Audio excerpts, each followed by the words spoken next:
What's up, YouTube? It's Thursday and a new episode of Don dropped, but that's not why we're here today. Today we're going to be watching and discussing the manga and the graphic novel industry.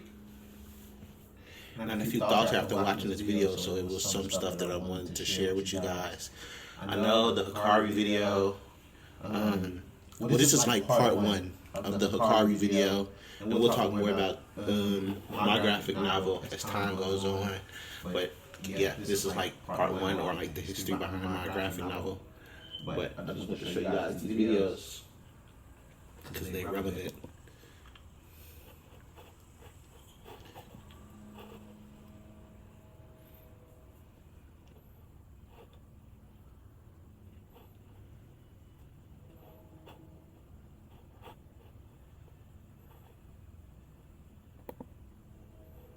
Words Ichiro Oda, the world's most successful manga artist, used when describing what it's like to work in the manga industry. Extreme workloads, never-ending deadlines, and relentless pressure from publishers and fans to never take breaks are just a few of the reasons many of the creators behind your favorite manga have serious mental and physical health issues, or in the worst cases have even passed away. In today's episode, we are going to dive deep into the dark side of being a manga artist via an analysis of the cruel practices of the industry, the role the fans themselves play in the destruction of their favorite mangaka, and by dissecting 3 heartbreaking true stories of famous artists who became victims of their own manga success. As fans, we often find ourselves excitedly waiting for the next chapter of our favorite manga, sometimes even wishing it would come out faster. But what we don't always think about is how insanely tough it is to create those chapters. Being a manga artist takes a mix of creativity, focus, discipline, and serious skill in both storytelling and drawing. For weekly manga, most creators pump out around 18 to 20 pages every week. Let's pause right there. So, in Japan, usually that's how it works. You work for a manga company like Shonen Jump or some other subsidiary of that. And you put out a chapter every single week, and your manga is rated on how popular it is. So, but I live in America, and it's not like that here. You can publish basically what you want when you want. And I decided to take advantage of that because, and that's why I wanted to create a graphic novel, an American style graphic novel with manga like influences instead of an actual manga, because, well, I live in America. And then secondly, the lifestyle of mangaka, even though that's what I want and that's what I have liked since I was a kid, I like their dedication to the craft and how they devote their entire life to creating comics. And that's something that I want to do with the same thing with my life.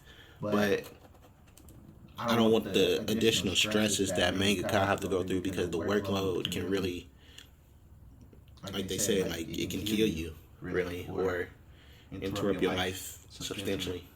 Let's continue. It's nearly 1,000 pages in a single year. It's an amazing feat, but also unbelievably exhausting. What makes it even harder is that breaks or vacations aren't always a sure thing. Some mangaka go years or even decades with no time off. Occasionally, you will hear about a manga artist going on hiatus for serious health reasons, but as we've covered in the many manga artist deep dives I've released on this channel, depending on the publisher, even health issues don't guarantee a mangaka a well-earned vacation. In the manga industry work culture, heavy pressure is put on the artist to keep that weekly release schedule going in order to keep money flowing into the company and to keep fans happy with new content. Unfortunately, the artist's happiness is usually the last considered. Just to look at One Piece, which started started back in 1997, its creator, Ichiro Oda, has been pushing out chapters almost non-stop for 80% of his entire life at this point. Even with the occasional break, the pressure and workload Oda has dealt with over the years has been beyond intense. In my The Dark Rise of One Piece video, we touched on a story about how when Kishimoto finally finished his long-running blockbuster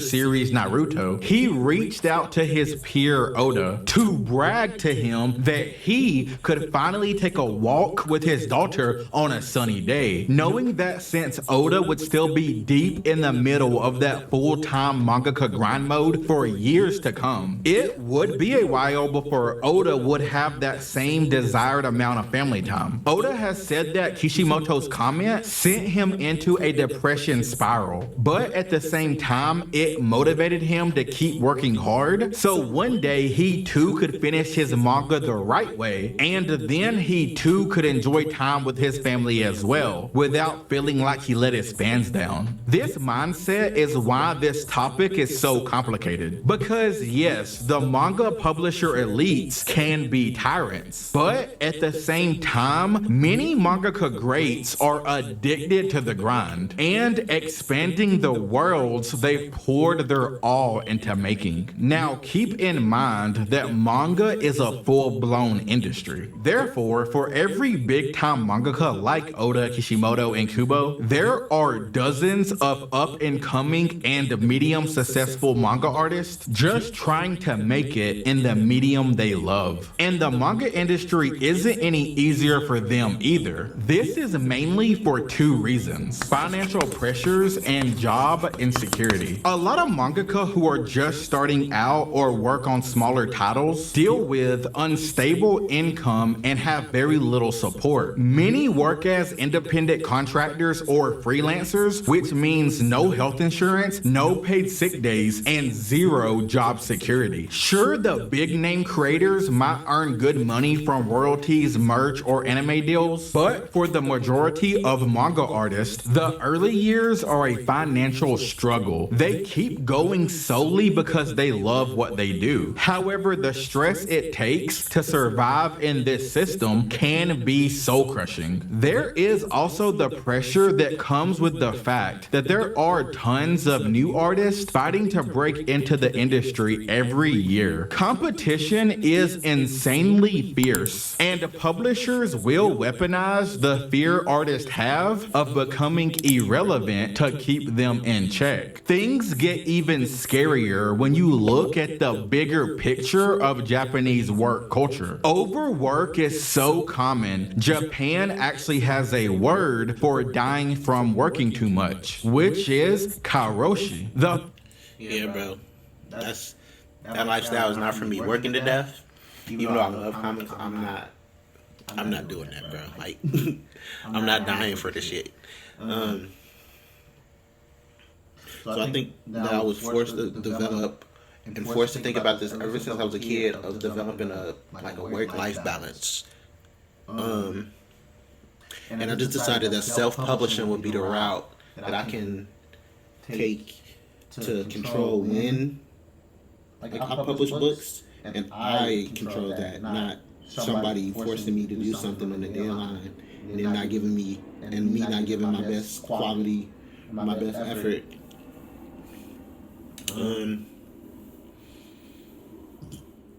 Yeah. The fact this word even exists on a cultural level shows how normal it is over there to push yourself to the edge in the name of honor or hard work. This mindset adds even more stress on mangaka, making it feel like suffering for your passion is just a part of the job. With creative jobs, this topic is even more complicated. For example, in the manga world, weekly deadlines are a major problem because they are are year-round, and creative burnout is constant. With creative jobs or hobbies, it's almost impossible to force output. After all the research I've done into the many creators I look up to, it does make me appreciate their sacrifices even more. Manga artists sometimes have to force creativity out for years while dealing with full-blown depression and or serious health issues. When I get to my 3 case studies coming up in a second, you'll see I am not exaggerating. Drawing manga isn't just about being creative. It's also tough on the body. Most people don't realize that making manga means doing the same physical task over and over again for hours on end. It's not uncommon for a full-time manga artist to work 15 to 21 hours a day at their desk. A lot of mangaka end up with serious pain in their wrists, shoulders, backs, and necks from drawing non-stop. Some even need surgery to be able to continue drawing. In really bad cases, they might have to stop drawing altogether. Their eyes also take a big hit. Spending hours focusing on tiny details, often under bad lighting or staring at screens, leads to eye strain, blurry vision, and dry eyes. It's kind of... I'm just a writer for Kari. I came up with the idea, of course, but I'm the writer for Kari, and I just wanted the artwork to be professional level. And I don't think my art is up to, like, if I drew it, I don't think my art is up to par for the level of detail and the level of work that I'm trying to put out. So I hired an artist, and that eliminates some of the strain of creating comics and graphic novels and manga for me. It's outsourcing some of that work, or hiring a letterer, or hiring somebody to do the colors for the comic. Like, I don't have to come up with the actual art for it. It's done for me. But there's pros and cons to it. Like, you have to wait for artwork to come, and that's depending on when they send it to you, or near deadlines. That's better than, getting arthritis from drawing. And I do want to eventually draw my own graphic novel as well. I just don't want to have to die and destroy my body to do so. Sad that the same focus and precision that makes their art so amazing is the same thing that damages their vision over time. Recently, even Ichiro Oda, who is called the Machine because he is famous for being able to handle 20-hour plus workdays without complaining, had to have eye surgery. Luckily, it was a success and he is back to work. Now, let's dive into some of the most infamous examples of victims of the manga industry. Case study 1, Yoshihiro Togashi, the genius behind 2 iconic manga, Hunter x Hunter and Yu Yu Hakusho. After years of struggling to become a big name in the manga world, Togashi blew everyone away with his breakout series Yu Yu Hakusho in 1992, a unique series about a teenage delinquent turned spirit detective. The manga was a smash hit, but tragically, the success of Yu Yu Hakusho would lead to the downfall of Togashi's overall health. The more popular his manga got, the more pressure that was put on him to never miss his weekly deadlines. In order to get his chapters out on time, Togashi became a full-blown recluse. He stopped spending time with his friends and family and just worked around the clock. Even though Togashi was still in his early 20s at this time, he was already beginning to develop back pain. But he forced through it because it wasn't bad enough yet to force him to stop. But as Yu Yu Hakusho progressed, it got worse and worse, to the point where Togashi forced himself to finish the series earlier than he wanted. Yu Yu Hakusho's rushed ending is infamous because it seemed so out of character for a mangaka who was known for perfect pacing and the greatest tournament arc in manga history to fumble the ending. What the hell is even that? In a Q&A, Togashi... I didn't see the ending of Yu Yu Hakusho, but He did reveal the truth behind why the final arc of his first hit manga seemed rushed. Togashi admitted that for a large percentage of the runtime of Yu Yu Hakusho, he was battling his publishers to get later deadlines, so that he had time to recover his mind and body from the damage his relentless work schedule had caused. But they straight up refused. At a certain point, his stress levels had surpassed his will to work. So he forced a break by finishing his manga faster than he wanted, which freed him from his publishers. Years later, Togashi said he still loves Yu Yu Hakusho and admitted that to this day, ending it the way he did is one of his life's regrets. After a while, Togashi would return to the manga world and eventually drop what many consider his magnum opus with Hunter x Hunter. But while it became his masterpiece, it also turned into his curse. Togashi has battled severe chronic back pain ever since. And even though now he has enough notoriety and willpower to take as many hiatuses as he needs, it's too late. His back pain has gotten so bad that he can only draw while lying down, and sometimes he even needs help to shower or use the restroom. He has even tried simplifying his art style in order to keep going. But even with him trying his absolute best, despite all his health issues, some fans are not kind to him. Instead of showing support, some of the most ungrateful fans hit him with rude, untasteful comments. Here are some examples that only took me minutes to find. Quote, "What's most annoying to me though is how Togashi just keeps complaining about his back pain. He can just stop making the series altogether." Another post demanded, quote, "Being on hiatus this long is unacceptable for fans. It feels like a punch in the face when he just sits around and doesn't do anything about it." You can find hundreds more comments like these online. When I see things like this, it just makes me sad because thanks to social media, I know sometimes the artists themselves see it. If you want to hear the full Togashi story, check out my video, The Tragic Rise of Hunter x Hunter, manga's darkest open secret. It's one of the videos I'm most proud of. The genius mind and talent behind Berserk, one of the greatest and most influential manga ever. This example will probably make you both angry and heartbroken. Miura passed away in 2021 at just 54 years old. I haven't read Berserk.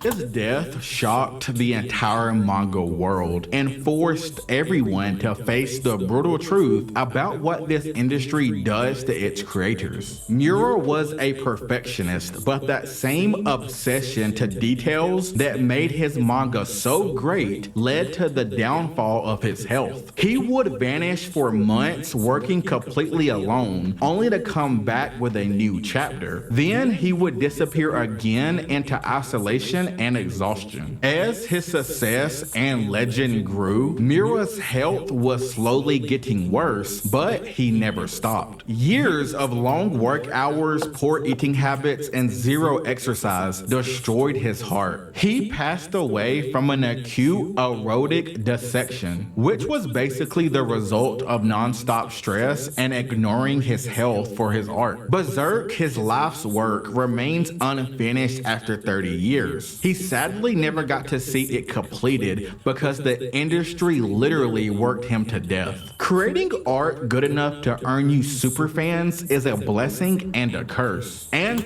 I understand. Like, fans want for more content. Like, sometimes I get frustrated too that something takes like years to come out or it takes a long time to come out, but I have to learn patience in writing Hikari because technically I've only been writing, I got the idea for Hikari like in 2023, but I've been working on the graphic novel in some way, shape, or form under a different title since I was 18 years old, and I'm 29 now, and it seems like I've been working on it for a decade, but it also seems like I have a decade's worth of experience within the field too. So it's a gift and a curse, depending, but yeah. Sadly, this would be proven again when some fans cared more about the manga's future than the fact that a real person died trying to bring it to life. Of course, this wasn't all fans. Mura received millions of blessings and prayers from around the world. Okay, so the story behind the case study 3 was super important for me to add because I wanted to show it's not just the Japanese manga industry that has a dark side, but really just any major corporation that puts profits over their employees. Plus, I was just really impressed with how this next artist handled the aftermath of her tragedy. Roxana is the Korean webcomic creator behind the hit series How to Protect the Heroine's Older Brother. I've never seen this one or read this one either. 2022, Roxana had been requesting time off from work because she was pregnant. However, her break was repeatedly denied by her boss because her boss wanted more chapters of her webcomic since it was growing in popularity. Tragedy would strike when Roxana suffered a miscarriage caused by overwork and extreme stress. She was bleeding so badly that she fainted and had to be rushed to the hospital, yet the company still pressured her to keep working even while in recovery. You have to understand, this type of event doesn't just cause physical damage, but extreme emotional damage as well. Roxana had been dealing with the changes pregnancy does to her body, was forced to overwork during that process, only sleeping 2 hours each night, all to not lose her job so she could afford to provide for her child. A child that she would tragically lose because of said job. And after all of this, her job still didn't feel like she earned a break. But here's where things get even more evil. That same boss who denied Roxana time off herself got pregnant and then immediately took a vacation from work. That's right, not so shockingly, when the boss was put in the same situation as her employee, she did not hold herself to the same standards. If I was Roxana, crashing out would be an understatement. I would have picked up voodoo and cursed my boss or something because her boss is a real life anime villain. What makes Roxana different and so inspiring is that unlike most people that find themselves in similar situations in these industries, she decided not to stay silent. She opened up to her fans about her pain, both physical and emotional. She talked about how burnout, health problems, and non-stop deadlines were destroying her. This level of honesty shocked many of her readers. It was the first time someone in her position truly told fans the cost of making the stories they love. Her public breakdown became a turning point in her life. After everything, she finally set some boundaries and took time to heal. She began therapy, adjusted her work habits, and reminded fans that her health matters more than any comic update. Yeah.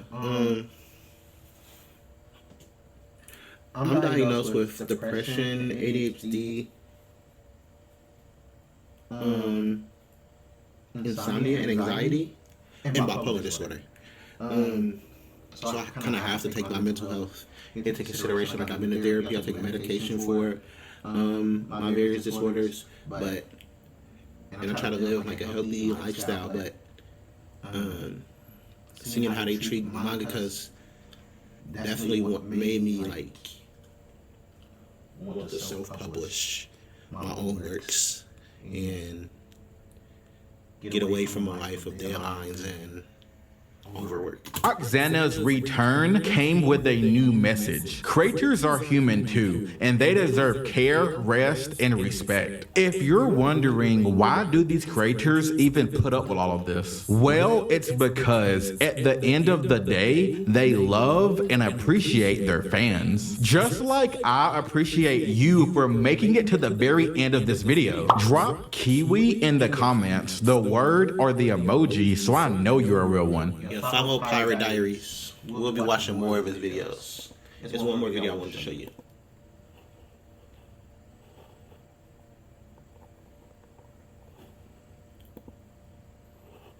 numbers. Here's a handy little table of what you should expect if you want a professional, top-of-the-line comic.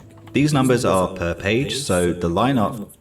I'm going to be honest straight away here. There isn't one particular amount that your comic is going to cost because it depends on a variety of factors. The truth is, it could cost tens of thousands of dollars or it could cost next to nothing.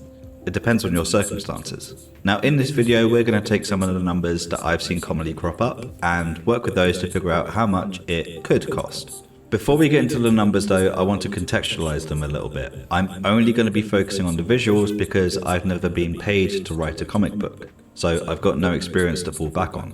But if you are a writer and you're watching this, then I'd love to know what your successes and failures have been in getting paid properly for writing for comics.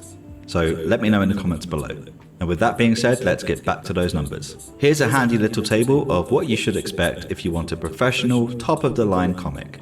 These numbers are per page, so the line art, for example, is $200 times however many pages your comic is. If you were to make a comic 20 pages long and you were outsourcing the line art, the colors, letters, and cover art, then you're looking at numbers of around $18,800 to $23,500. And that is for one book. That means you're going to need to sell at least 6,000 to 8,000 copies of your book at about $3 each just to pay for the art. So unless you've got a lot of cash you don't mind risking for a passion project, or you're sure you're creating a comic that will sell lots, then you may want to look for indie artists to help bring your book to life. Now, indie artists' prices are going to fluctuate a lot because it depends on their skill level, their past experiences, where they live, whether they're freelance or whether they're working part-time, and a whole host of other factors. But we need to work with some numbers, and I was able to find these. So using our 20-page comic as an example, you're looking at around $6,900 to $17,400 for a completed book. If you were to sell your book for $3 each, then you'd want to be selling in the region of 2,500 to 6,000 copies to cover the art costs. Now, the idea with this is to give you... Mind you, this is only a 20-page comic that he's referencing these numbers for. Just think about Hikari, which is going to be like almost 250 to 300 pages. You a bit of a foundation to work from. If you're making your first comic and you want to look for an artist, then you should have these sorts of numbers in your head. If you thought you could just give the artist $200 to do all of the artwork, then you're in for a rude awakening. The reality isn't as cold as these numbers suggest though, and there are a couple of things that you can do to help reduce the cost of the art fees. These won't always apply because it depends on the artist, but I'm speaking for myself as a comic artist, the kind of things that will help me reduce my page rates. Number one, first and foremost, be really, really nice. Politeness and respect go a long way, so make sure you respect both the artist's time and skill. You may think that's a no-brainer, but I've had conversations with people and based on those interactions, I've made a mental note to never work with them, irrespective of what their project is. Number two, have a great story and tell the artist what it's about. If you ask an artist to do the artwork for issue 1 of 6 and you only tell them the story of issue 1, you're making it harder for yourself and them. Why? Well, partly because if you only give the artist a little bit of the story, it's kind of difficult for them to get excited about it. The majority of comic artists are comic book fans, and so if they know what the payoff to the story is, they're more likely to be excited and motivated to bring it to life. Plus, they may come up with some clever visual storytelling ideas that could pay off further down the line. Number 3, as a writer or a non-artist, the best leverage you can use with an artist is your marketing abilities, not your writing abilities. Obviously, a great story does help, as we've already mentioned, but there's no point having a great story if nobody's going to read it. If you're great at social media, you've run successful crowdfunding campaigns, you've polled your audience and have good data to suggest that they'd buy your book, then that will go a long way in putting the artist's mind at ease that this is a project that has a future. That's not to say that if you don't have any of these, then an artist won't work with you, but if you can point to your social media numbers or any other relevant metric, then that can help. If you hit some, if not all of these, then that can help open up a little bit of wiggle room for the artist and their fees. Don't get me wrong, it won't be dramatic. If a standard page rate is $100 per page for the line art, then I'm not going to drop that to $50 a page just because you're polite. But I could go down to $90 or $80 instead if I'm convinced that this comic is going to sell well and has a future. And depending on the length of the comic, that can add up to quite significant savings for the creator. Now, you may have thought about offering a royalty payment instead of a page rate for the artist. What that means is that you'd ask the artist to work for significantly less or for free, with the promise of paying them further along down the line when the comic.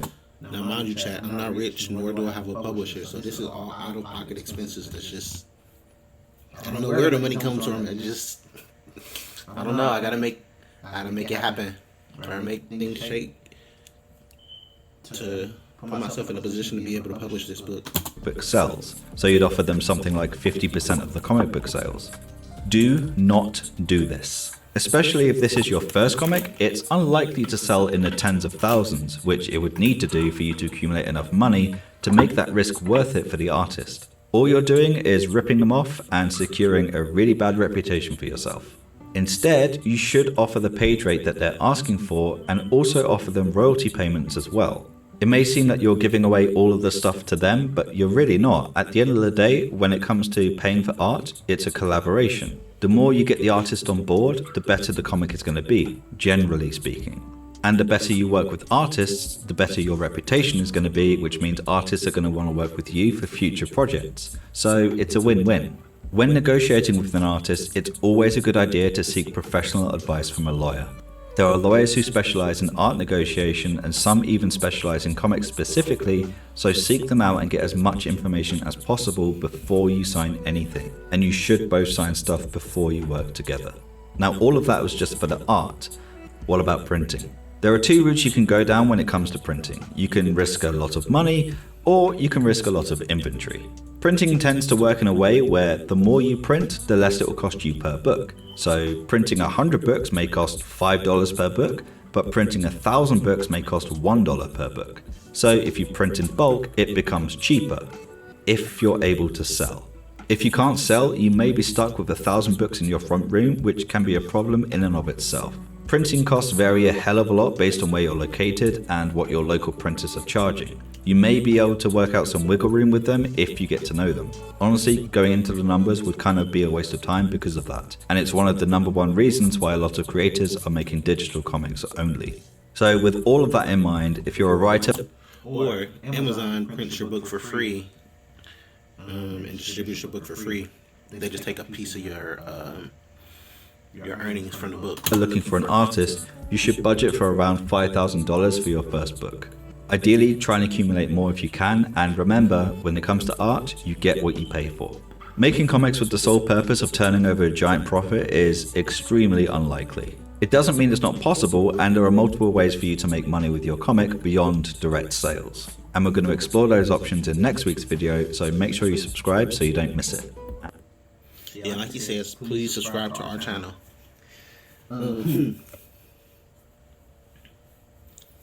Yeah, that's basically a look into like what I do for what I want to be my career.